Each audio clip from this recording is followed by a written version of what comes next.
Hello friends, बरदायनी academy के YouTube channel में आपका एक बार फिर से स्वागत है।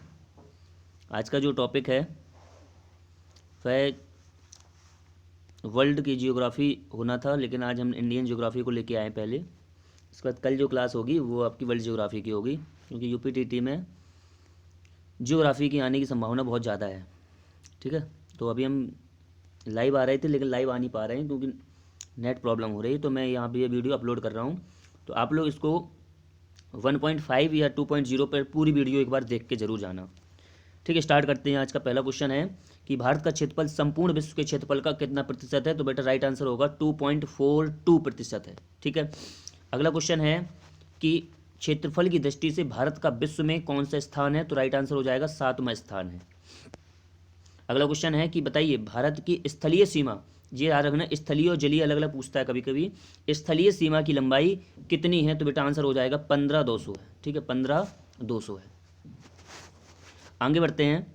अगला क्वेश्चन है द्वीपों सहित भारत में तट रेखा की कुल लंबाई कितनी है? तो बेटा कुल लंबाई जब पूछेगा तो 75-16 हो जाएगी, यानी हो जाएगी 75-16। अगला क्वेश्चन, कर्क रेखा भारत के कितने राज्यों से होकर गुजरती है? 8 राज्यों से होकर गुजरती है।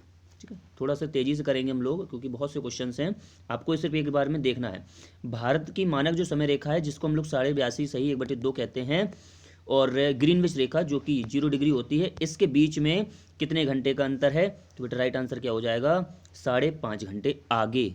ठीक है, आगे हैं और पूर्वी दिशा में। ठीक है, भारत कहाँ है? पूर्वी दिशा में ग्रीनविच रेखा के, जरूर याद रखना।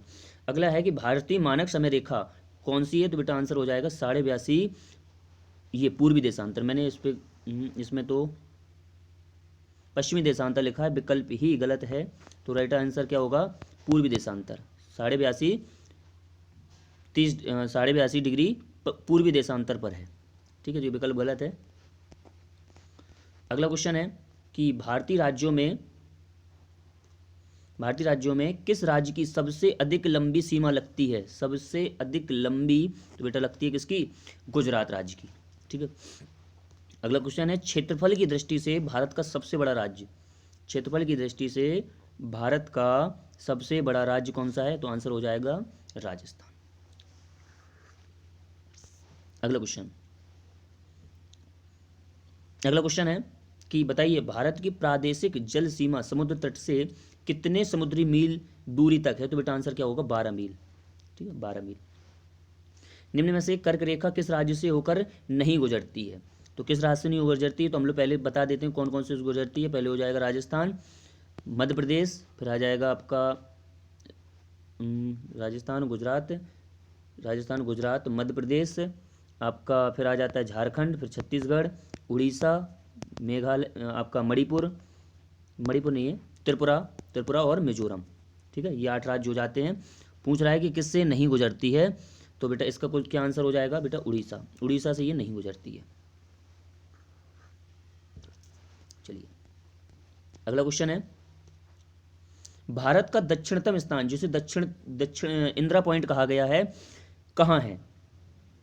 तो कई लोग ये देखो, ये तमिलनाडु भी विकल्प दिमाग में रखते हैं और कभी कभी अंडमान निकोबार भी ध्यान रखते हैं। तो इस क्वेश्चन का जो राइट आंसर हो जाएगा वो हो जाएगा सी, ये अंडमान निकोबार द्वीप समूह पर है भारत का जो दक्षिणतम बिंदु है, इंदिरा पॉइंट। ये तूतीकोरिन है यहाँ पे। ठीक है, डंकन पास, ये बेटा पास जरूर याद रखो, एक पास जरूर पूछा जाएगा, चाहे वो 0 degree, 10 degree channel, 9 degree channel, 8 degree channel, कुछ भी पूछ सकता है। तो बेटा इसका डंकन पास बेटा कहाँ पड़ता है? दक्षिणी अंडमान और छोटा अंडमान के बीच पड़ता है। डंकन पास दक्षिणी अंडमान और छोटा अंडमान के बीच। अगला क्या है कि लक्षद्वीप समूह के द्वीपों की उत्पत्ति निम्नलिखित में से किसके द्वारा हुई है? तो आंसर हो जाएगा प्रवाल उत्पत्ति से हुई है, प्रवाल द्वीप हैं ये। ठीक है, राइट आंसर हो जाएगा सी।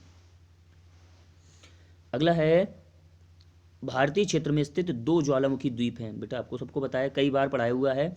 एक तो वैरन द्वीप है और एक है नारकोंडम, दोनों अंडमान निकोबार द्वीप पर हैं। तो राइट आंसर हो जाएगा ए। अगला है किस भारतीय राज्य की सीमा सर्वाधिक राज्यों की सीमा को स्पर्श करती है? वह कौन सा राज्य है जो सर्वाधिक राज्यों से सीमा साझा करता है? तो बेटा आपका है यूपी। कितने करता है? 8 राज्यों से सीमा साझा करता है, एक केंद्र शासित प्रदेश और एक इंटरनेशनल जो है नेपाल।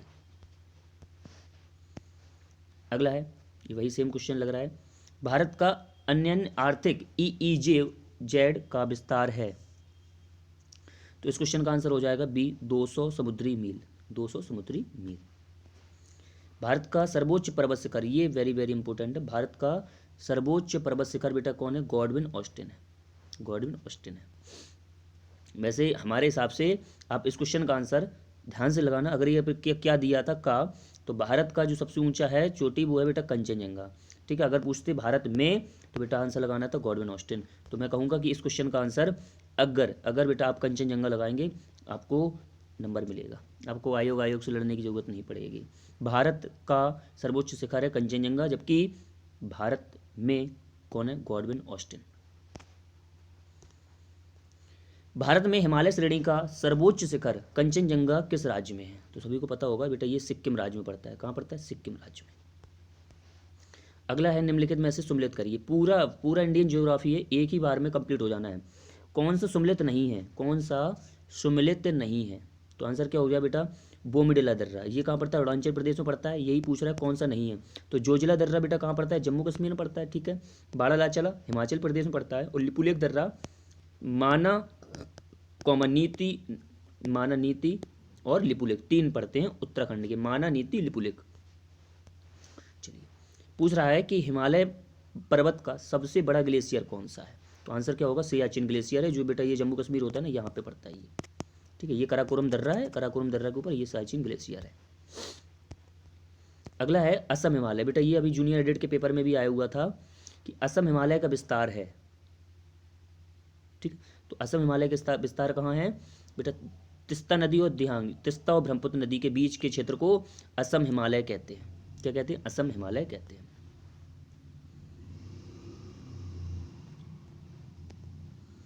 अगला है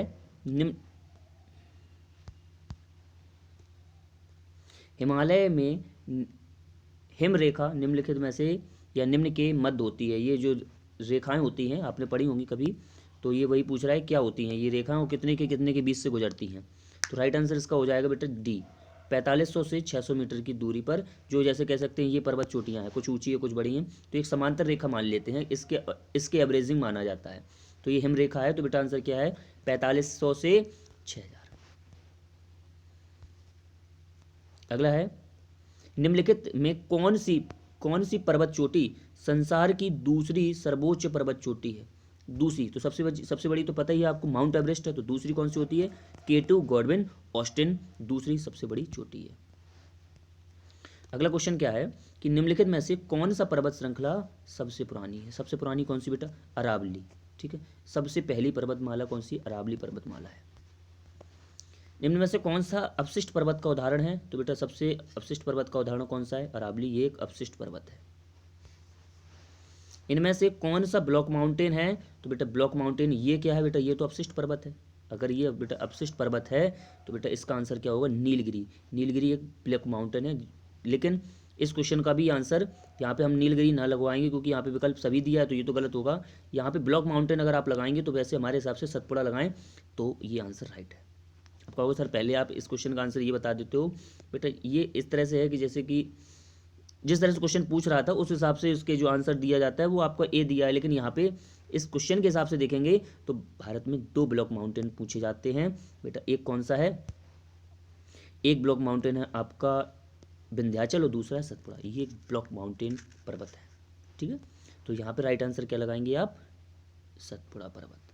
ठीक है, चलिए आगे बढ़ते हैं। ये वेरी वेरी इंपॉर्टेंट दर्रा है, इसको भैया नज़र भर के देखो, क्योंकि अगर मैं कहूँ ईवीएस से यहाँ क्वेश्चन आना है पश्चिमी घाट से तो बेटा ऐसे क्वेश्चन जरूर बनेंगे। थालघाट, भोरघाट और पालघाट दर्रे कहाँ पड़ते हैं? तो बेटा ये पड़ते हैं बेटा पश्चिमी घाट में पड़ते हैं। कहाँ पड़ते हैं? पश्चिमी घाट में। अगला है कि बताइए भारत की सबसे लंबी नदी कौन सी है? तो भारत की सबसे लंबी नदी गंगा नदी और भारत की सबसे बड़ी नदी ब्रह्मपुत्र नदी। और दक्षिण भारत की सबसे लंबी नदी आप कमेंट करके बताएंगे। अगला है अलकनंदा और भागीरथी नदियाँ किस स्थान पर आपस में मिलकर गंगा नदी बनाती हैं? तो बेटा सभी को पता होगा ये स्थान कौन सा है? देवप्रयाग। देवप्रयाग में अलकनंदा और भागीरथी आपस में मिलकर क्या बनाती हैं? गंगा नदी बनाती हैं। अगला है सोन नदी कहाँ से निकलती है?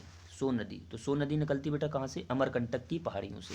तो पूछा जाता है कि बताइए वह कौन सी नदी है जो गंगा नदी में उत्तर की ओर बहते हुए गंगा नदी में मिल जाती है? तो बेटा आंसर क्या लगाएंगे? सोन नदी। बेटा ये उत्तर प्रदेश के सोनभद्र से होती हुई प्रवेश करती है।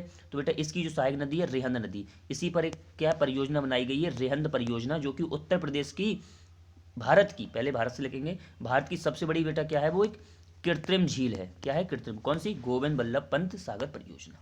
किस नदी पर बनी है? रेहंद नदी। रेहंद नदी किसकी सहायक नदी है? सोन नदी की। तिब्बत में मानसरोवर झील के पास किस नदी का उद्गम स्रोत है? तो बेटा सिंधु ये भी है बेटा, ब्रह्मपुत्र ये भी है और सतलज ये भी है। तो राइट आंसर क्या होगा? डी हो जाएगा। तो 3 नदियों का उद्गम कहाँ है? मानसरोवर झील है। अगला क्वेश्चन क्या है? निम्नलिखित में से कौन सी नदी अपना मार्ग बदलने के लिए कुख्यात है? अपना मार्ग बदलने के लिए कुख्यात है। तो बेटा ये क्वेश्चन का आंसर क्या होगा? कोशी। ये इसे बिहार का शोक भी कहा जाता है, जैसे कि बंगाल का शोक किसे कहा जाता है? दामोदर को कहा जाता है। अगला कौन सा है? विश्व का सबसे बड़ा नदी द्वीप माजुली द्वीप किस नदी पर बना है? बेटा ये बना है ब्रह्मपुत्र नदी पर। किस पर बना है? ब्रह्मपुत्र नदी पर बना है। अगला क्वेश्चन क्या है? किस नदी को बृहद गंगा मतलब बूढ़ी गंगा के नाम से जाना जाता है? तो इस क्वेश्चन का आंसर क्या हो जाएगा? गोदावरी नदी को बूढ़ी गंगा के नाम से जाना जाता है। अगला है गोदावरी नदी का उद्गम क्या है? तो बेटा इस क्वेश्चन का आंसर हो जाएगा ब्रह्मगिरी पहाड़ियाँ। क्या हो जाएगा? ब्रह्मगिरी पहाड़ियाँ। निम्नलिखित में से कौन सी नदी डेल्टा नहीं बनाती है? कौन सी नदी डेल्टा नहीं बनाती है? ठीक है, याद रहेगा कौन सी नदी डेल्टा नहीं बनाती है। तो बेटा राइट आंसर हो जाएगा नर्मदा नदी डेल्टा नहीं बनाती। नर्मदा और ताप्ती डेल्टा नहीं बनाती। क्या बनाती हैं ये? एस्चुरी बनाती हैं। ठीक है, क्या बनाती हैं? एस्चुरी। एस्चुरी को हिंदी में लिख के आ सकता है बेटा ज्वारनद। ज्वारनद। ठीक है, पूछा जा सकता है कि बताइए कि 2 पर्वतमालाएं देगा तुमसे, 2, ये दे देगा सतपुड़ा और ये देगा सतपुड़ा और विंध्याचल। पेपर में आएगा सतपुड़ा और विंध्याचल के बीच कौन सी नदी बहती है? तो आंसर देंगे नर्मदा। चलिए अगला क्वेश्चन क्या है कि सुंदरबन का डेल्टा कौन सी नदी बनाती? सुंदरबन का डेल्टा तो बेटा बनाती है कौन? गंगा ब्रह्मपुत्र नदी। ना कि गंगा अकेला लगाएंगे, ना ही ब्रह्मपुत्र लगाएंगे, गंगा ब्रह्मपुत्र। इसे क्या कहते हैं बेटा? मेघना नदी भी कहते हैं। दोनों के संगम को क्या बोलते हैं? मेघना। दोनों सीधे सीधे क्वेश्चन पूछे जाते हैं पेपर में कि गंगा को बांग्लादेश में किस नाम से जानते हैं बेटा? इसे बोलते हैं बेटा पद्मा। इसका नाम क्या है? पद्मा। ब्रह्मपुत्र का क्या है? जमुना। और जब इन दोनों की संयुक्त धारा बनती है तो इसे बोलते हैं मेघना। ठीक है, और यही मेघना क्या बनाती है? सुंदरबन का डेल्टा बनाती है। अगला क्वेश्चन क्या है? ब्राह्मणी किसकी सहायक नदी है? बेटा ये बहुत इंपॉर्टेंट क्वेश्चन है। 192 इसका क्या होगा बेटा? ब्राह्मणी महानदी की, जैसे कि इसकी जोंक भी है ना, जोंक, तेल नदी, ये सब इसकी सहायक नदियां हैं। तो बेटा कौन सी है? महानदी की सहायक नदी है। कावेरी नदी कहाँ गिरती है? आपको सभी को पता होगा, ये महाबलेश्वर वाली चोटियों ये वाली है ना, तो ये इस तरह से निकलती है, तो ये गिराती है यहाँ पे। तो ये कौन सी है बेटा? बंगाल की खाड़ी है। क्या है? बंगाल। तो कावेरी नदी कहाँ गिरती है? बंगाल की खाड़ी में गिरती है। अगला क्वेश्चन क्या है? अगला क्वेश्चन है कि पश्चिम की ओर बहने वाली नदी कौन सी है? पश्चिम की ओर यहाँ पे तो बेटा नर्मदा, ताप्ती, साबरमती, तीनों नदियां हैं। तो राइट आंसर क्या लगाएंगे हम? सभी पश्चिम की ओर बहने वाली नदियां हैं।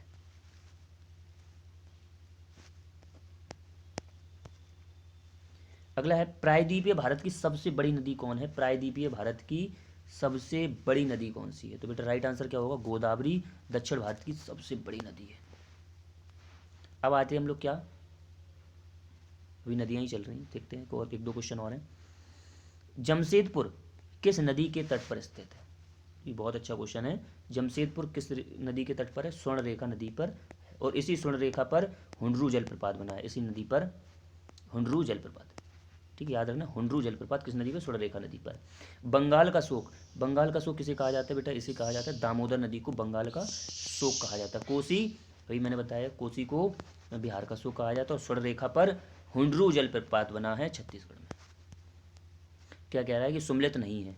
इसमें से कौन सुमलित नहीं है? साबरमती के तट पर अहमदाबाद है, गोदावरी पे नासिक है, गंगा पटना है, राउरकेला स्वर्णरेखा नदी पर है। ठीक है, ये क्वेश्चन आपको बताना है।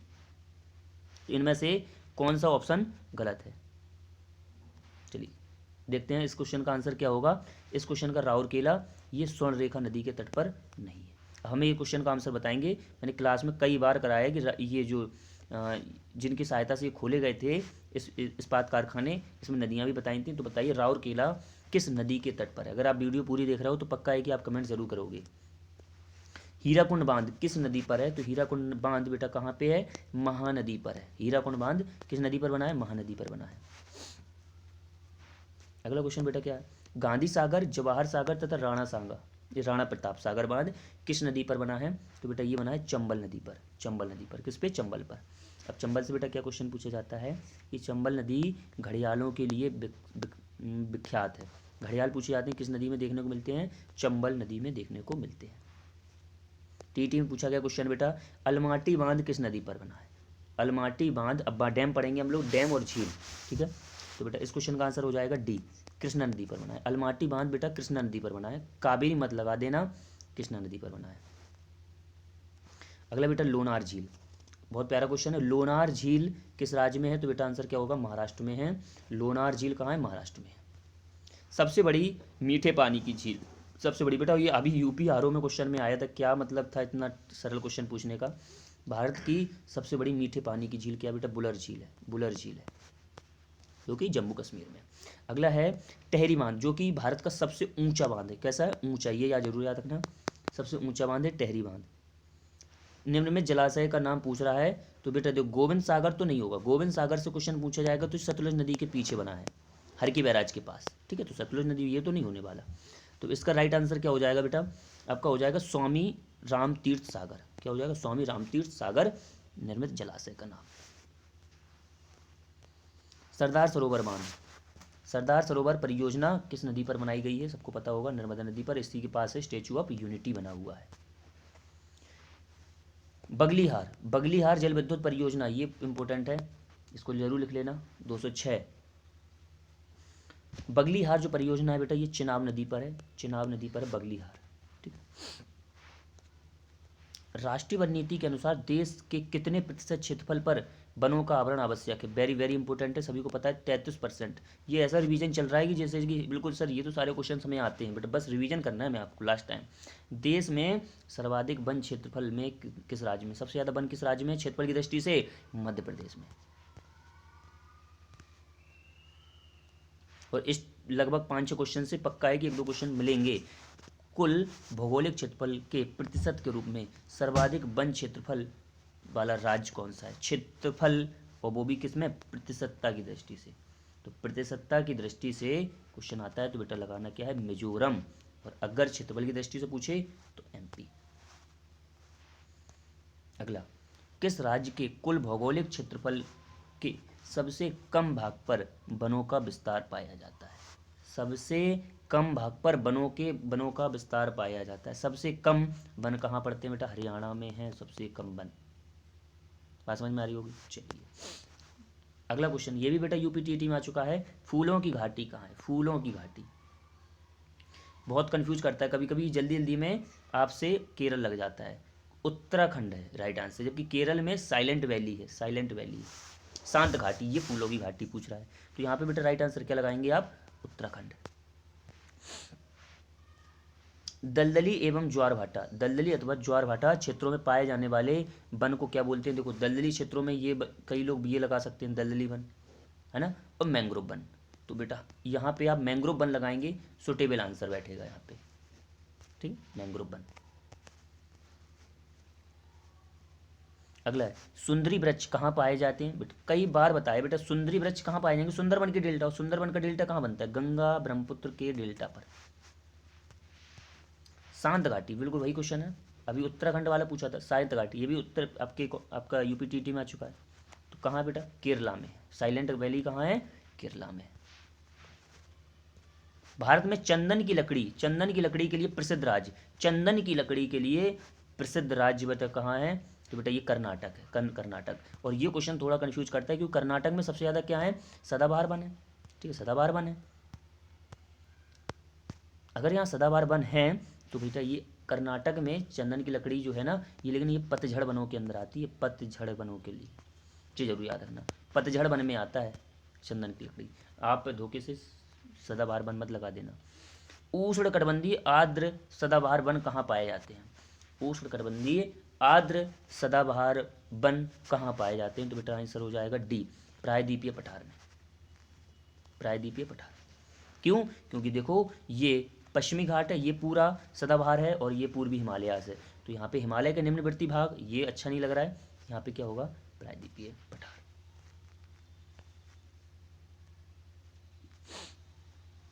अगला है देश के सर्वाधिक विस्तार पर पाए जाने वाले वन कौन से हैं? मैंने कई बार बताया भारत में सबसे ज़्यादा कौन से वन पाए जाते हैं सर? पतझड़ वन। तो पतझड़ वन क्या लिखा है? उष्णार्ध पतझड़ वन पाए जाते हैं। भारत में सबसे ज़्यादा पतझड़ वन पाए जाते हैं, ठीक है, याद रहेगा। अगला आगे बढ़ते हैं। निम्नलिखित में से किन पहाड़ियों पर उष्णकटिबंधीय सदाबहार वन पाए जाते हैं? उष्णकटिबंधीय सदाबहार वन पाए जाते हैं। तो देखो, तो अभी मैं कहूँ अरावली में तो होगा नहीं, सूखा है। राजमहल की पहाड़ियाँ ये आपकी कह सकते हैं झारखंड वाले एरिया में नहीं है, तो बेटा राइट आंसर यहाँ पे हम कहेंगे अरावली पहाड़ियाँ लगाएं, ठीक है। उष्णकटिबंधीय सदाबहार वन। आगे आ जाओ। भारत का कौन सा राज्य तेंदुपत्ते का प्रमुख उत्पादक है? तो इसका राइट आंसर क्या है? मध्य प्रदेश, सभी को पता है। मध्य प्रदेश से और क्या बनेगा? इमारती लकड़ियों के लिए कौन से वन इंपॉर्टेंट होते हैं? इमारती लकड़ियों के लिए, इमारती लकड़ियों, याद रखो बेटा, लिख लेना, लास्ट टाइम चल रहा है। पतझड़ वन, पतझड़ वन इमारती लकड़ियों के प्रसिद्ध हैं। और पूछा जाए सबसे ज़्यादा कौन सा राज्य से फायदा होता है? तो बेटा मध्य प्रदेश, मध्य प्रदेश से इमारती लकड़ियाँ प्राप्त की जाती हैं। घाना पश्चिमी बिहार, घाना पश्चिमी बिहार किस राज्य में बेटा ये पड़ता है? बेटा राजस्थान में पड़ता है, ये इंपॉर्टेंट है। कई लोग मध्य प्रदेश और उत्तराखंड भी लगा सकते हैं। अगला है कि एशियाई शेरों के लिए गिर राष्ट्रीय उद्यान किस राज्य में है? तो बेटा ये सभी को पता होगा, गुजरात। और गधों के लिए जंगली गधे जो होते हैं वो बेटा कच्छकरण, ये भी गुजरात में है, कच्छकरण, ये भी ध्यान रखना। कौन सा सम्मिलित नहीं है? उत्तर प्रदेश में राजाजी नेशनल पार्क है, असम में मानस है, ये तो ठीक है, कर्नाटक में बांदीपुर और बिहार में डालमा, ठीक है। तो उत्तर प्रदेश में नहीं है, दुधवा राष्ट्रीय उद्यान है, जबकि राजाजी बेटा आपका पड़ता है यूके में, यूके में। हाँ, अगर कोई बिहार की जगह या कर्नाटक की जगह कोई और लिखा होता तो हम उत्तर प्रदेश सही मान लेते, क्योंकि ये शायद ऐसा क्वेश्चन भी हो सकता था कि जो उत्तराखंड और जब उत्तर प्रदेश एक था। अगला क्वेश्चन, भारतीय गैंडे कहाँ पाए जाते हैं? तो सभी को पता होगा, ये काजीरंगा राष्ट्रीय उद्यान गैंडों के लिए प्रसिद्ध है, जो कि कहाँ पड़ता है? असम में पड़ता है। कहाँ पड़ता है? असम में। मैंने जानबूझ के अभी सारे क्वेश्चन एक्सप्लेन नहीं करना है, क्योंकि मुझे 3 वीडियो बनानी, एक बायो की बनानी है लगभग 300-400 क्वेश्चन की, बहुत बेहतरीन क्वेश्चन की होगी, और एक जो वर्ल्ड ज्योग्राफी की होगी, इसलिए टाइम हमारे पास सिर्फ 3 दिन है, इसलिए। सुल्तानपुर पक्षी अभ्यारण्य किस राज्य में है? सुल्तानपुर अभी पता है कि हाल ही में यूनेस्को आर्द्रभूमि क्षेत्र में आया है, तो बेटा राइट आंसर होगा हरियाणा। हरियाणा के 2 आए हैं, तो सुल्तानपुर पक्षी अभ्यारण्य किस राज्य में है? हरियाणा में। जंगली हाथियों के लिए कौन सा प्रसिद्ध है? कौन सा अभ्यारण्य जंगली हाथियों के लिए प्रसिद्ध है? तो आंसर हो जाएगा पेरियार, जो कि कहाँ पड़ता है? केरल में पड़ता है, केरल में। नल सरोवर, नल सरोवर ये कहाँ पड़ता है? नल सरोवर पक्षी अभ्यारण्य कहाँ है? तो बेटा आंसर क्या हो जाएगा? गुजरात में है। क्या है? गुजरात में है। क्लियर? चलिए आगे बढ़ते हैं। अब आते हैं मिट्टियों वाले टॉपिक से। बेहतरीन टॉपिक है बेटा, यहाँ से भी क्वेश्चन आने के चांसेस बहुत ज़्यादा हैं कि भारत के सर्वाधिक क्षेत्रफल पर किस प्रकार की मिट्टी पाई जाती है? तो बेटा आंखें बंद करके सीधा आंसर लगा दें, जलोढ़ मिट्टी सबसे ज़्यादा पाई जाती है भारत में। अगला पूछ रहा है नवीन जलोढ़ मिट्टी को क्या कहते हैं? जलोढ़ मिट्टी के 2 पार्ट्स होते हैं, एक होती है खादर, एक होती है बांगर। एक होती है खादर और एक होती है बांगर। तो नवीन जलोढ़ मिट्टी को क्या बोलेंगे? खादर या बांगर। तो नवीन जलोढ़ मिट्टी को बोला जाता है खादर, और पुरानी जलोढ़ मिट्टी को बोला जाता है बांगर। अगला क्या है क्वेश्चन? अगला क्वेश्चन कह रहा है गंगा के मैदान की पुरानी कछारी मिट्टी, गंगा के मैदान की पुरानी कछारी मिट्टी मतलब पुरानी मिट्टी को, सीधी सी बात, पुरानी मिट्टी को किस नाम से जानते हैं? बेटा बांगर के नाम से जानते हैं, है ना। और नई को क्या पूछा जाएगा? नई को खादर और पुरानी को बांगर के नाम से जानते हैं। अगला, कपास की खेती के लिए सर्वोत्तम मिट्टी कौन सी है? 230, ये क्वेश्चन जरूर ध्यान रखना। कपास की खेती के लिए सबसे इंपॉर्टेंट है काली, इसे काली कपासी मिट्टी भी जाना जाता है, गुजरात में सबसे ज़्यादा होती है। अगला पूछ रहा है कि रेगुर नाम है, रेगुर मिट्टी किसका नाम है? बहुत बार बताया ये क्वेश्चन क्लास में, मतलब ऐसा कोई क्वेश्चन नहीं होगा जो नहीं पढ़ाया हुआ है। बेटा काली मिट्टी को रेगुर मिट्टी भी कहा जाता है। अगला क्वेश्चन देखते हैं, किस मिट्टी में कृषि के लिए अधिक सिंचाई की आवश्यकता नहीं होती, मतलब उसमें जल संग्रहण की क्षमता सबसे ज़्यादा होती है, तो बेटा वो कौन सी होती है, काली मिट्टी, जल संग्रहण क्षमता इसमें सबसे ज़्यादा होती है। अगला क्वेश्चन, लेटेराइट मिट्टी की प्रधानता है, लेटेराइट मिट्टी की प्रधानता है, तो लेटेराइट मिट्टी हमने बताया था सदाबहार वनों में पाई जाएगी, क्योंकि यहाँ पे वर्षा ज़्यादा होती है, जिससे क्या होती है, सिलिका की मात्रा पानी से बह जाती है। तो बेटा ये क्या होता है, मालाबार तट पे, केरला वाले क्षेत्र को बोला जाता है मालाबार, ये तो यहाँ पे लेटेराइट मिट्टी सबसे ज़्यादा होती है। अगला, धान की खेती के लिए कौन सी उपयुक्त मिट्टी है, भैया स्टार पॉइंट बना लो, सीधा सीधा पेपर में आने को चांस है कि धान की खेती के लिए कौन सी मिट्टी इंपॉर्टेंट है, तो बेटा राइट आंसर होगा जलोढ़ मिट्टी, राइट आंसर होगा। लाल मिट्टी, लाल मिट्टी का विस्तार कहाँ पाया जाता है, सारे टॉपिक पढ़ाए हुए हैं, रिवीजन करना था आपको, तो बेटा 235 का हो जाएगा डी, ये सभी क्षेत्रों में पाई जाती है, गारो खासी जयंतियाँ जो मणिपुर मेघालय वाला क्षेत्र है, छोटा नागपुर पठार है ही, अरावली वाला है, तो यहाँ पर लाल मिट्टी राइट आंसर हो जाएगा।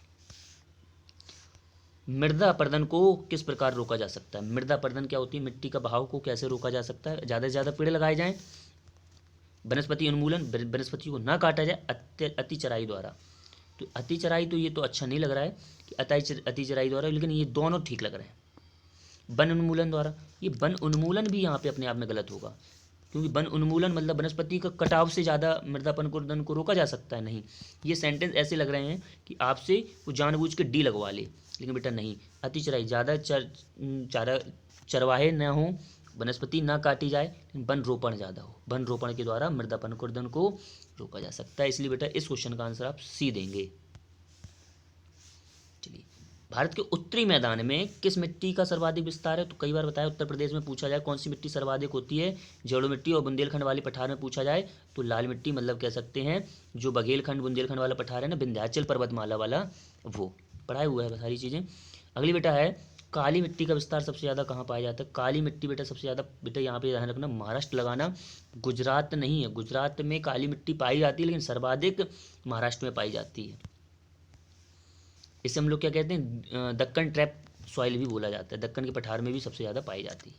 भारत में किस प्रकार की जलवायु पाई जाती है, ध्यान रखना, भारत में किस प्रकार की जलवायु पाई जाती है, तो बेटा इस क्वेश्चन का आंसर क्या होगा, उष्ण कटिबंधीय मानसूनी जलवायु, कौन सी, उष्ण कटिबंधीय मानसूनी जलवायु पाई जाती है।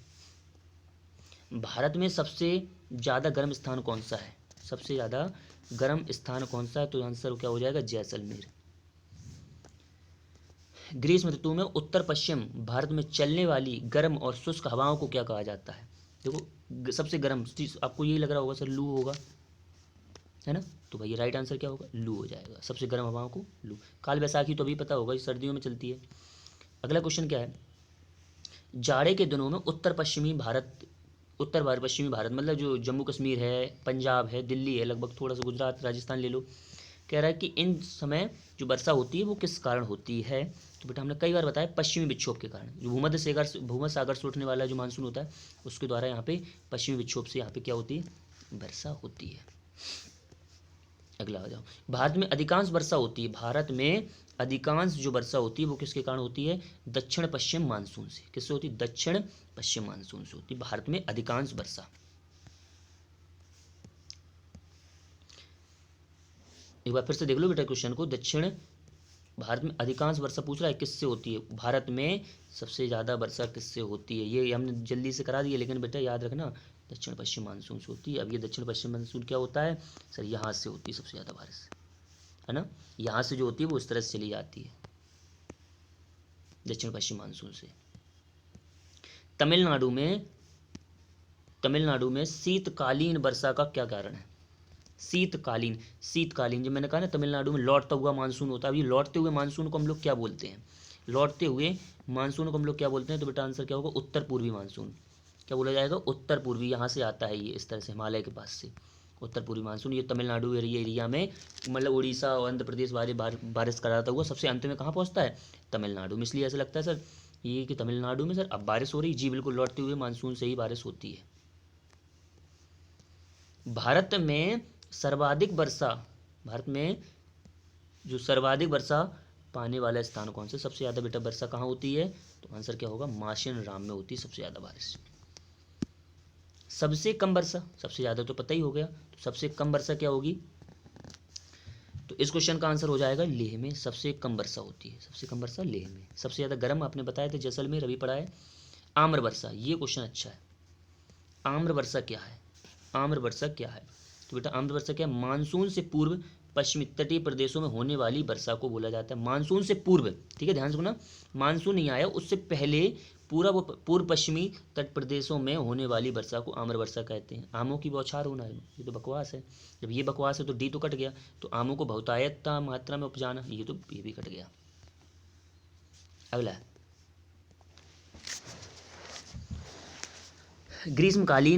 ग्रीष्मकाल में आने वाले तूफानों को निम्नलिखित में से किस राज्य में काल वैसाखी? बेटा बहुत इंपॉर्टेंट है काल वैसाखी, सीधा सीधा मैंने पढ़ाया हुआ है। 248 का ए हो जाएगा। कहाँ कहा जाता है? पश्चिम बंगाल में से काल वैसाखी नाम से जाना जाता है। ठीक, आगे बढ़ते हैं।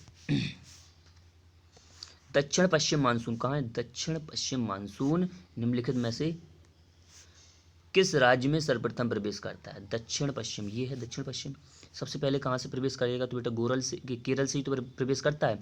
तभी तो कहा जाता है कि बताइए मानसूनी वर्षा सबसे पहले किस राज्य में होती है? तो सीधा उठा के लगा दिया जाता है विकल्प क्या? केरल। केरल में सबसे पहले बारिश होती है। अगर क्वेश्चन आए कि भारत में सबसे पहले वर्षा किस राज्य में होती है? केरल में। सबसे अंत में किस में होती है? तमिलनाडु में। सबसे पहले केरल, सबसे अंत में तमिलनाडु। रट लो दोनों क्वेश्चन को, सबसे पहले केरल और सबसे अंत में तमिलनाडु।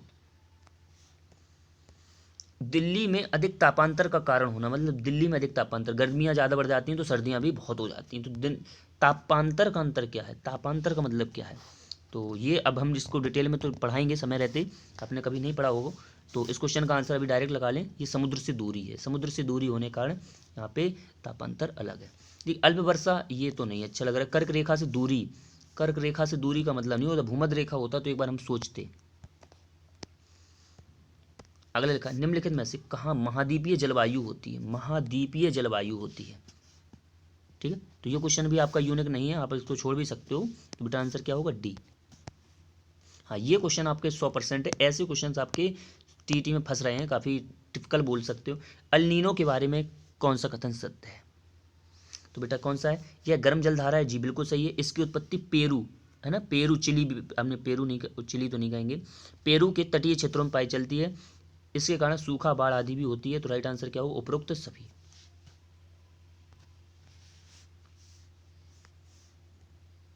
मानसून निवर्तन से सबसे अधिक कहाँ वर्षा होती है? तो बेटा इसका आंसर क्या हो जाएगा? चेन्नई में। सबसे ज्यादा कहाँ होती है? चेन्नई में। भारत, अब आते हैं हम लोग किस पे? उत्पादन की दृष्टि से। ठीक है, उत्पादन देखते हैं कहाँ पे क्या ऐसा उत्पादन होता है। भारत का सबसे बड़ा चावल उत्पादक राज्य कौन सा है? कितनी बार बताया हुआ क्वेश्चन है कि बेटा इसका राइट आंसर क्या होगा? पश्चिम बंगाल सबसे ज़्यादा उत्पादन में अग्रणी स्थान रखता है। उत्तर प्रदेश गन्ना में है, गेहूँ में है ना, और चीनी बनाने में है। तो ये कुछ इस तरह, आलू में है, केला में है। अगला आ जाओ, भारत की सर्वाधिक भूमि में कौन सी फसल उगाई जाती है? भूमि में कौन सी फसल उगाई जाती है? तो बेटा उस क्वेश्चन का आंसर हो जाएगा ए, धान। भारत में सबसे ज़्यादा चावल उगाया जाता है ना। चलिए, बहुत प्यारा क्वेश्चन है। निम्नलिखित में से कौन सी रबी की फसल है? निम्नलिखित में से कौन सी रबी की फसल है? रबी की फसल है। तो बेटा देखिए इस क्वेश्चन का आंसर हो जाएगा डी। सबको पता है मटर की फसल, और मटर और गेहूं तो सबको पता है। राई अगर याद नहीं आ रहा है तब भी आप डी पे जाएंगे। गेहूं, मटर और राई रबी की फसलों में आती है। इनमें से कौन सी खरीफ की फसल है? तो बेटा सेम एक सा क्वेश्चन तो होगा ही होगा। तो धान, मूंगफली और मक्का ये आपके क्या हैं? खरीफ की फसल है, मोटे अनाज वो बोलते हैं। अगला है बेटा कि भारत में सबसे बड़ा मूंगफली उत्पादक राज्य कौन सा है? तो बेटा सभी को पता है गुजरात नंबर 1 पे स्थान रखता है। भारत का सबसे बड़ा गन्ना उत्पादक राज्य, तो बेटा कौन सा होगा? उत्तर प्रदेश। भारत का सबसे बड़ा गन्ना उत्पादक राज्य कौन सा है? उत्तर प्रदेश। ये बेटा आईएमपी कर लो बेटा, ये क्वेश्चन आपके पेपर में आ सकता है। कौन सा सम्मिलित नहीं है, देखते हैं क्या सम्मिलित नहीं है। इस क्वेश्चन को मैं कह सकता हूँ, इस क्वेश्चन को छोड़ दीजिए, एक्सेप्शन है, क्योंकि यहाँ पे मेरे हिसाब से, मैंने तो जो पढ़ा है उसके हिसाब से तो चारों हैं, क्योंकि चाय असम में होती, तंबाकू आंध्र प्रदेश है, रेशम कर्नाटक है, कपास गुजरात है। यहाँ पे हमारे हिसाब से तो चारों हैं। अगर आपको इस क्वेश्चन का आंसर नया कुछ पता है कि नहीं सर इसमें कुछ इसमें ये बदला हुआ है, तो हमें आप जरूर बताएं इस कमेंट्स में, ठीक है। तो क्वेश्चन नंबर 260 आप स्क्रीनशॉट ले लें और कमेंट्स में जरूर बताएं कि सर इसका ऑप्शन का ये होना चाहिए था। वैसे हमने तो जो पढ़ा था उसके हिसाब से ये चारों ही सही हैं, अपने अपने स्थान, अपना अपना स्थान रखते हैं। अगला बेटा 261 निम्नलिखित में से कौन सा युग में सम्मिलित नहीं है। सम्मिलित नहीं है, हरित क्रांति खाद्यान्न उत्पादन के लिए, श्वेत क्रांति दुग्ध उत्पादन के लिए, गुलाबी झींगा के लिए, और रजत क्रांति चांदी के लिए। बेटा रजत क्रांति नहीं है, चांदी के लिए। ऐसा कुछ क्वेश्चन आपने पढ़ा होगा, ने कई बार तो पढ़ाया हुआ है, तो बेटा यहाँ पे रजत क्रांति नहीं है। रजत रेशा आपने पढ़ा होगा, कपास के लिए है, और रजत क्रांति जो अंडों के लिए है। तो बेटा राइट आंसर यहाँ पे डी हो जाएगा। चलिए फिर अगली क्रांति पूछ रहा है, नीली मत्स्य के लिए है, पीली तिलहन के लिए है, भूरी उर्वरक के लिए है, लाल गुलाब के लिए। भैया गुलाब के लिए तो कोई क्रांति हम लोगों ने नहीं पढ़ी है, और जब नहीं पढ़ी है तो बस इसका राइट आंसर होगा। क्या होती है लाल क्रांति, शायद आपने टमाटर पढ़ा होगा, टमाटर और मांस। किस फसल की बुआई और कटाई के बीच सर्वाधिक अंतराल पाया जाता है, सबसे ज़्यादा अंतराल पाया जाता है, तो बेटा आंसर क्या हो जाएगा, गन्ना के लिए। सबसे बुआई और कटाई के बीच सर्वाधिक अंतराल पाया जाता है, तो गन्ना। अगला है ऑपरेशन फ्लड का संबंध है। ऑपरेशन फ्लड मैंने कई बार बताया, ऑपरेशन फ्लड दुग्ध उत्पादन से संबंधित है, और दुग्ध उत्पादन की जो थे कौन थे, ऑपरेशन फ्लड का संबंध दुग्ध उत्पादन से है। चलिए ये आपके टीटी में आ चुका है, फिर भी रिवीजन कर लेते हैं, कोई दिक्कत नहीं है।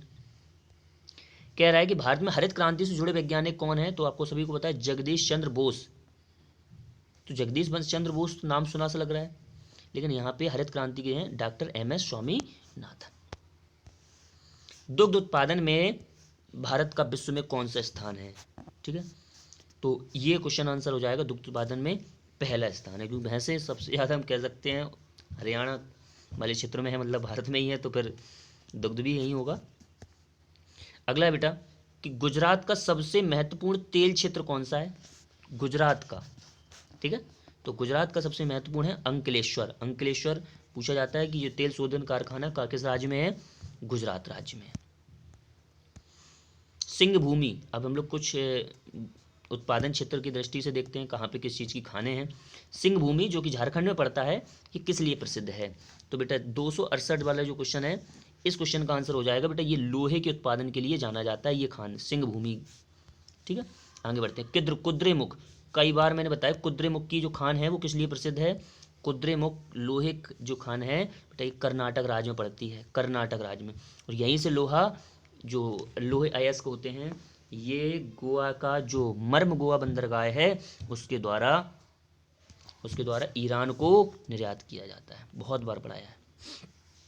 भारत में सर्वाधिक कोयला का भंडार, भारत में सर्वाधिक कोयला का भंडार कहाँ है, झारखंड में। कहाँ है, झारखंड में। चलिए बेटा अगर आपको बेटा वीडियो अच्छी लग रही हो तो बेटा लाइक और शेयर जरूर किया करो, ठीक है, तो पता तो चले कि हाँ आप लोग वीडियो देख रहे हो।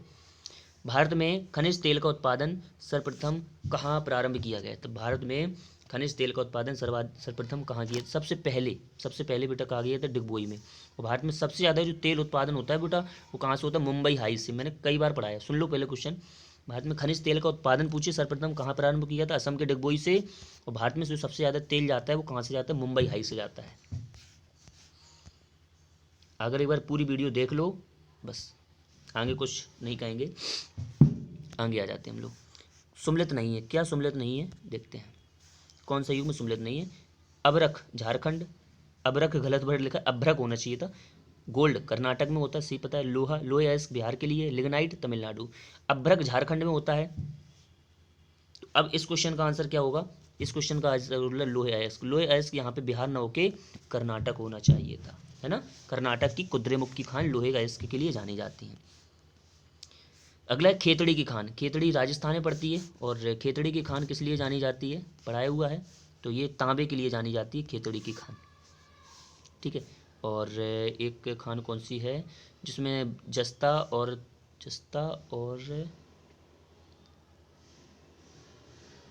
याद नहीं आ रहा अभी, जो चांदी के लिए जानी जाती है, वो भी राजस्थान की प्रसिद्ध खान है। वेलाडीला शायद अभी आगे मिलेगा। वेलाडीला की खान छत्तीसगढ़ की है बेटा, ये पूछी जाती है। तो ये कहाँ है, ये लोहे अयस्क के लिए जानी जाती है।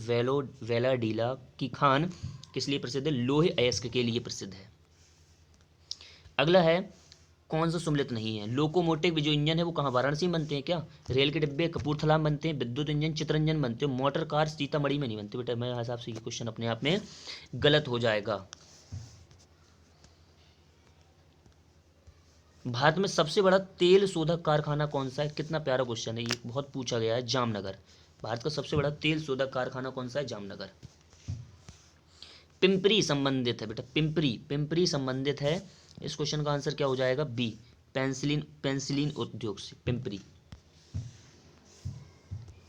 भारत का प्रथम स्टील प्रोजेक्ट शहर स्थापित किया गया, प्रथम स्टील प्रोजेक्ट शहर स्थापित किया गया, तो आंसर क्या हो जाएगा, जमशेदपुर। पंजाब में कौन सा स्थान होजरी उद्योग के लिए प्रसिद्ध है, ठीक है, कौन सा है, तो लुधियाना। कपड़े कहाँ से आते हैं बेटे, लुधियाना से आते हैं। काफ़ी बार ये तो पढ़ी चीज़ें हैं, इसलिए हम इसको 2 बार नहीं पढ़ रहे हैं, आपको एक बार में समझ में आ जाए। रोजगार की दृष्टि से भारत का सबसे बड़ा उद्योग कौन सा है, तो बेटा क्या हो जाएगा, सूती वस्त्र उद्योग सबसे बड़ा उद्योग है रोजगार की दृष्टि से। अगला है, नेताजी सुभाष चंद्र बोस हवाई अड्डा कहाँ है, नेताजी सुभाष चंद्र बोस हवाई अड्डा कहाँ है, तो बेटा आंसर क्या होगा, कोलकाता में। कहाँ है, कोलकाता में। अब ये क्रांति ट्रेन है, आपसे संबंधित नहीं है, क्योंकि आपके सिलेबस में जो जिस तरह से पेपर आना है मैं उस तरह से वही चीज़ सिर्फ फैक्चुअल बता रहे हैं, फालतू की वीडियो बड़ी नहीं करना है।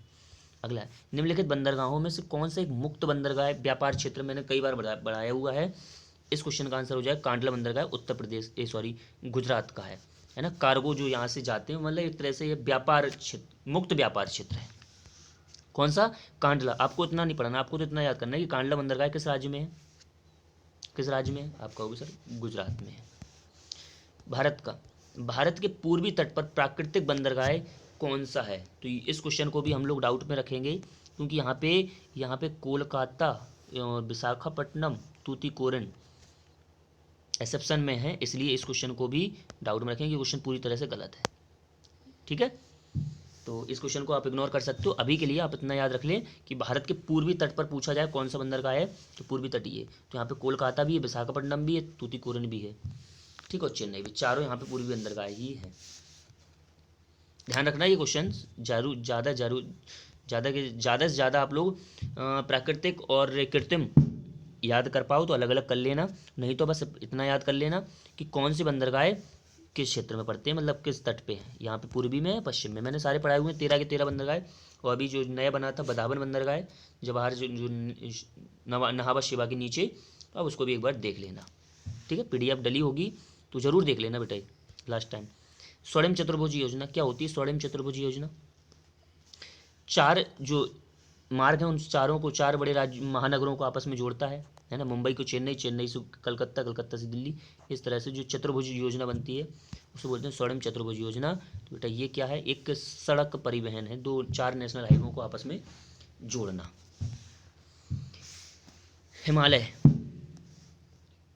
हिमालय पर्वत श्रेणी का सबसे नवीन भाग है ना, हिमालय पर्वत श्रेणी का सबसे नवीन भाग कौन सा है, तो बेटा आंसर हो जाएगा ये बाह्य हिमालय है। सबसे नवीन भाग कौन सा है, बाह्य हिमालय। बाह्य हिमालय ध्यान रखना, बाह्य हिमालय, आप बाह्य हिमालय को हम कह सकते हैं शिवालिक भी कह सकते हो, शिवालिक, ये सबसे बाह्य हिमालय है। निम्नलिखित में से कौन सी अक्षांश रेखा भारत के मध्य से होकर गुजरती है, भारत के मध्य से होकर गुजरती है, तो कर्क रेखा भारत के मध्य से होकर गुजरती है। भारत का कौन सा भू आकृतिक प्रदेश प्राचीनतम है, भू आकृतिक सबसे प्राचीनतम, सबको मैंने पढ़ाया हुआ है, सीधा सीधा क्वेश्चन पूछ रहा है वो कि तो राइट आंसर क्या हो, प्रायद्वीपीय। जब गोंडवाना लैंड और अंगार लैंड के बारे में पढ़ाया था वहाँ पे बताया था ये सबसे पुराना क्या है, प्रायद्वीपीय पठार है। हैदराबाद का जुड़वा नगर क्या है, हैदराबाद का जुड़वा नगर क्या है बेटा, राइट आंसर होगा सिकंदराबाद। भारत का एकमात्र शक्ति मरुस्थल कौन सा है, शक्ति मरुस्थल बहुत इंपॉर्टेंट है, सीधा सीधा पेपर में आता है, लद्दाख। अब देखो ये बहुत बच्चे कहते हैं सर इस टॉपिक को दोबारा पढ़ा दीजिए, पता नहीं क्यों दिमाग में नहीं आता है, क्या है कि इस क्वेश्चन में फंसते क्यों हैं। तो पाकिस्तान की सीमा से लगे भारतीय राज्य कौन कौन से, सबको पता है गुजरात लगता है, हिमाचल प्रदेश नहीं लगता है, तो थोड़ा सी सटा हुआ है, ये इस तरफ लगता है, कह सकते हैं चीन तरफ। तो गुजरात हो जाएगा बेटा, जम्मू कश्मीर हो जाएगा, उत्तराखंड नहीं लगता है, गुजरात हो जाएगा, राजस्थान हो जाएगा, पंजाब हो जाएगा, जम्मू कश्मीर हो जाएगा। राइट आंसर आप सी पे चले जाएंगे क्योंकि इसमें हरियाणा दे रहे हैं। तो ये 4 राज्य सीमा साझा करते हैं। भारत का सबसे दक्षिणतम पहाड़ी, भारत की जो सबसे दक्षिणतम पहाड़ी है इसे बोलते हैं वैसे तो कार्डेमम की पहाड़ी, सॉरी नागरकोल, नागरकोल पहाड़ी सबसे दक्षिणतम है, लेकिन नागरकोल विकल्प नहीं है, उससे ऊपर पाई जाती है बेटा कार्डेमम पहाड़ियाँ। कौन सी है? कार्डेमम, जिसे इलायची पहाड़ी के नाम से जाना जाता है। लिख लेंगे बेटा, पूछा जाएगा पेपर में, इलायची पहाड़ियाँ, इलायची पहाड़ियाँ कहाँ पड़ती हैं, तो बेटा आंसर देंगे आप पश्चिमी घाट में। कहाँ पड़ती हैं? पश्चिमी घाट में। फिर पूछेगा कार्डेमम पहाड़ियों का दूसरा नाम क्या है, कार्डेमम पहाड़ियों का दूसरा नाम ही इलायची पहाड़ियाँ हैं। गारो खासी जयंतियाँ पहाड़ियाँ, गारो खासी जयंतियाँ पहाड़ियाँ कहाँ पड़ती हैं बेटा, ये पड़ती हैं मेघालय में, मेघालय में पड़ती हैं गारो खासी जयंतियाँ। खैबर दर्रा, खैबर दर्रा कहाँ पड़ता है, ये तो कई बार मैंने पढ़ाया था, जब हिस्ट्री पढ़ते हो तभी पढ़ा होगा। खैबर दर्रा पड़ता है आपका बेटा कहाँ? पाकिस्तान में, इसी के माध्यम से होकर भारत आया जाता था खैबर दर्रा। चलिए आगे बढ़ते हैं। निम्न में से कौन सी नदी बिहार का शोक कहा जाता है, किस नदी को बिहार का शोक कहा जाता है, तो राइट आंसर क्या हो जाएगा 296 का ए, कोसी नदी सबसे इंपॉर्टेंट। निम्न में से किस नदी को बिहार का शोक कहा जाता है, कोसी नदी को कहा जाता है। अगला क्या है, निम्नलिखित में से रिफ्ट वैली भ्रंश घाटी से होकर बहने वाली नदी कौन सी है, पढ़ाया हुआ है, नर्मदा नदी को भ्रंश घाटी से होकर बहती है, ठीक है, और क्या बनाती है, एस्चुरी बनाती है। नदियों को आपस में जोड़ने का प्रस्ताव किसके शासनकाल में रखा गया था, तो बेटा आंसर क्या होगा अटल बिहारी, मतलब नदियों को आपस में जोड़ा जाएगा, तो अटल बिहारी वाजपेयी के समय। जम्मू कश्मीर की राजधानी श्रीनगर किस नदी के तट पर है, किस नदी के तट पर है, तो बेटा आंसर हो जाएगा झेलम नदी के तट पर है।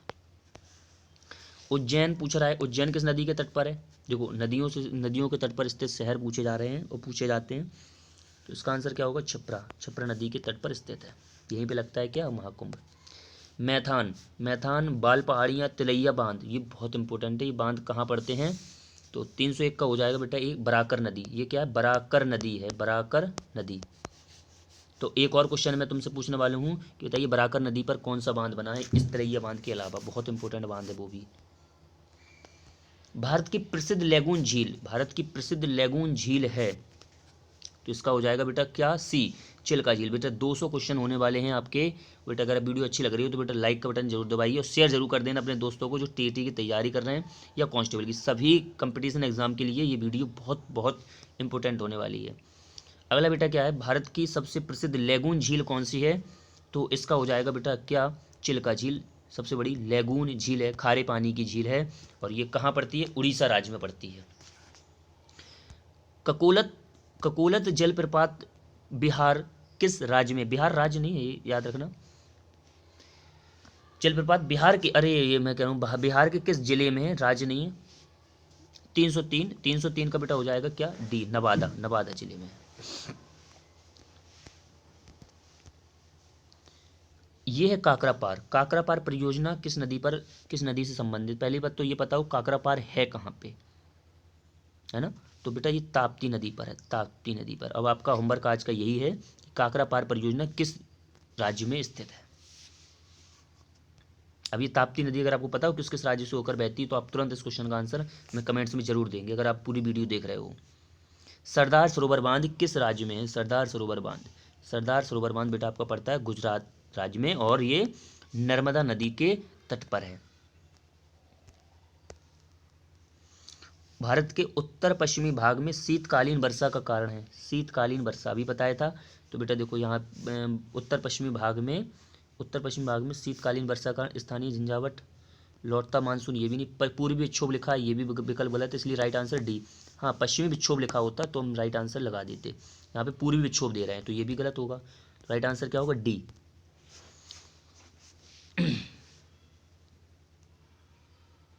ठीक है चलिए, मानसून किस भाषा का शब्द है, मानसून पूरा इंडियन ज्योग्राफी एक ही वीडियो में आज कंप्लीट कर रहे हो आप। 307 का हो जाएगा ए। मानसून एक अरबी भाषा का शब्द है, मौसम। चलिए अगला है, ये पेपर में आया हुआ टीटी का हुआ है, आया हुआ क्वेश्चन है, फिर से एक बार देख लेते हैं कि बताइए राष्ट्रीय पर्यावरण इंजीनियरिंग शोध संस्थान नीरी का मुख्यालय कहाँ पड़ता है। तो 308 का बेटा पड़ेगा आपका कहाँ पे, नागपुर में है नीरी का मुख्यालय। सीधा सीधा आएगा कि राष्ट्रीय पर्यावरण इंजीनियरिंग शोध संस्थान का मुख्यालय नागपुर में है। अगला क्वेश्चन देखते हैं, भारत में प्रमुख वनस्पति कौन सी। भारत की प्रमुख वनस्पति कौन सी, हमारे हिसाब से सीधा लगा देना पतझड़ वन। कौन सी हो जाएगी, 309 का हो जाएगा आपका ए, पतझड़। इसी में सबसे क्या हो, व्यापारिक लकड़ियां भी यहीं से प्राप्त होती हैं, व्यापारिक वन भी इसे क्यों बोलते हैं हम लोग, किसको, पतझड़ वन को। सबसे ज़्यादा भारत में किस, भारत के सर्वाधिक क्षेत्रफल में कौन सी वन है, पतझड़ वन है, पर्णपाती वन है। भारत में स्थापित प्रथम राष्ट्रीय उद्यान कौन सा है। सीधा सीधा क्वेश्चन पूछा गया है कि बताइए सबसे पहला राष्ट्रीय उद्यान कौन सा है। जिम कॉर्बेट नेशनल पार्क 1937 में बनाया था। कौन सा है, जिम कॉर्बेट राष्ट्रीय उद्यान। किस मिट्टी का निर्माण बैसाल्ट चट्टानों के विखंडन से हुआ। बैसाल्ट चट्टाने पता है था, ज्वालामुखी उद्गार होता है, ज्वालामुखी उद्गार से जो लावा निकलता है वो ठंडा हुआ, ठंडा होकर क्या बनता है, बैसाल्ट चट्टान। बैसाल्ट चट्टाने टूट के क्या बनती है, काली मिट्टी बनती हैं। तो यही तो पूछ रहा है कि बताइए बैसाल्ट चट्टानों से कौन सी मिट्टी का निर्माण हुआ है, काली मिट्टी का। रट लो उस क्वेश्चन को, किसका हुआ, काली मिट्टी का। किस मिट्टी में कार्बनिक पदार्थों की अधिकता होती है, किसमें कार्बनिक पदार्थों की अधिकता होती है। तो बेटा ये होती काली मिट्टी में। किसमें होती है, काली मिट्टी में कार्बनिक पदार्थों की अधिकता होती है।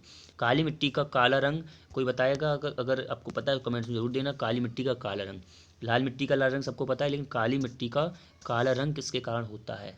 और अंतर्राष्ट्रीय स्तर पर काली मिट्टी को क्या कहा जाता है। अगर आपको दोनों क्वेश्चन के आंसर पता है जरूर कमेंट्स करना। सर्वाधिक जूट का उत्पादन कहाँ होता है, तो पता ही होगा, ये तो आपका पश्चिम बांग्लादेश से जुड़ा हुआ है। राइट आंसर क्या लगाएंगे आप, पश्चिम बंगाल। जूट उत्पादन राज्य कौन सा है, पश्चिम बंगाल है। भारत में प्रथम परमाणु ऊर्जा केंद्र, परमाणु ऊर्जा केंद्र कहाँ है, तारापुर। मैंने देखो आज बहुत तेज़ी से आपको लगभग 200 क्वेश्चन से ऊपर करा दिए हैं। रीज़न क्या है कि आप लोग कम समय में ज़्यादा से ज़्यादा कंटेंट को प्रोवाइड कर सकें, ज़्यादा से ज़्यादा आप पढ़ सकें। एक ही बार में बस आपको एक बार वीडियो देख लेना, इंडियन ज्योग्राफी से क्वेश्चन बाहर नहीं होगा अगर इंडियन ज्योग्राफी पेपर में आई तो। भारत का प्रथम परमाणु ऊर्जा केंद्र कहाँ है बेटा, कहाँ है, तारापुर में है। ठीक है, आगे बढ़ते हैं। भारत में पाया जाने वाला अधिकांश लोहे अयस्क किस प्रकार का है। बहुत प्यारा क्वेश्चन है ये। इस क्वेश्चन का आंसर होगा हेमेटाइट। हेमेटाइट लोहे अयस्क सबसे ज़्यादा भारत में पाया जाता है। ठीक है, बिहार में तेल शोधक कारखाना है। बिहार में तेल शोधक कारखाना है बरौनी में। ठीक है, तेल शोधक कारखाना कौन सा है, बरौनी में। वेरी वेरी इंपॉर्टेंट है, आज के दिन का सबसे अच्छा क्वेश्चन है कि देश का प्रथम जैव आरक्षित क्षेत्र कौन सा है। प्रथम जैव आरक्षित क्षेत्र कौन सा है, तो आंसर क्या होगा, नीलगिरी। 1986 में बनाया गया था, नीलगिरी पहला जैव आरक्षित क्षेत्र है। भारत का पिट्सबर्ग किसे कहा जाता है, तो 318 का जो क्वेश्चन हो जाएगा वो हो जाएगा सी, जमशेदपुर। भारत का पिट्सबर्ग। पर्वतों की रानी किसे कहा जाता है, तो राइट आंसर हो जाएगा 319 का हो जाएगा डी, मसूरी को पर्वतों की रानी कहा जाता है। मुंडा कहाँ की जनजाति है, तो मुंडा अभी सभी को पता होगा झारखंड और ये छत्तीसगढ़ वाले एरिया में पाई जाती है ये। तो 320 का जो आंसर हो जाएगा वो हो जाएगा झारखंड। खासी जयंतियाँ, गारो खासी जयंतियाँ मेघालय। अब कुछ बताना ही नहीं है कि खासी जयंतियाँ किस राज्य में निवास करती हैं, तो मेघालय में निवास करती है।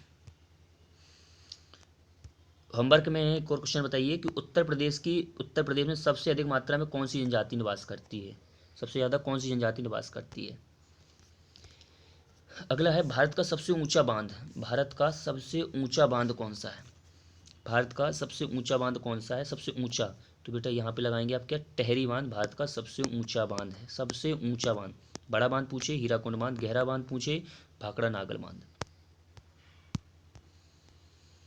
भारत की सबसे मीठे पानी की सबसे बड़ी झील, तो आंसर क्या होगा, बूलर झील। ठीक है, ये तो अभी रिपीट हो गया।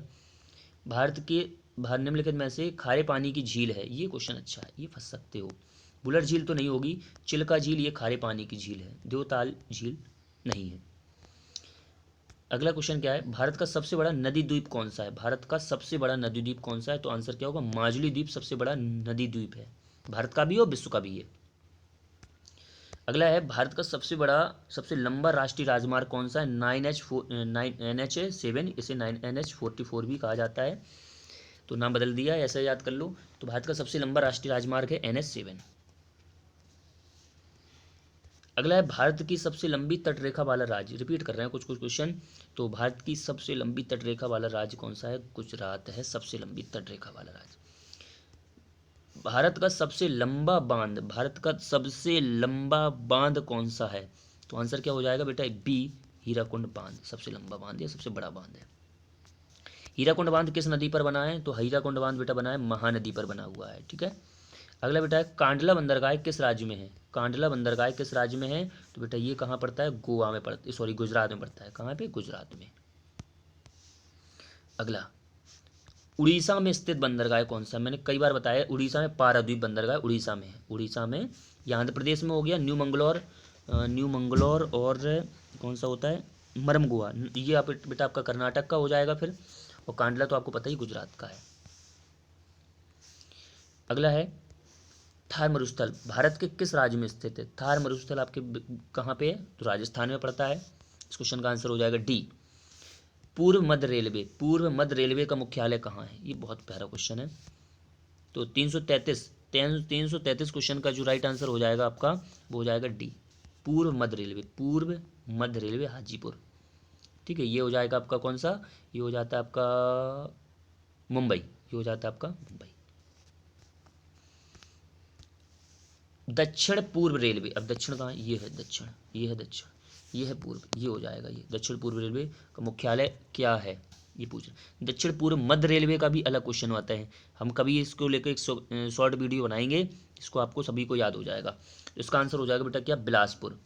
दक्षिण पूर्व रेलवे का मुख्यालय कहाँ है? बिलासपुर है। अगला, दक्षिण भारत की सबसे लंबी नदी कौन सी है? दक्षिण भारत की सबसे लंबी नदी कौन सी है? तो राइट आंसर होगा दक्षिण भारत की गोदावरी सबसे लंबी नदी है।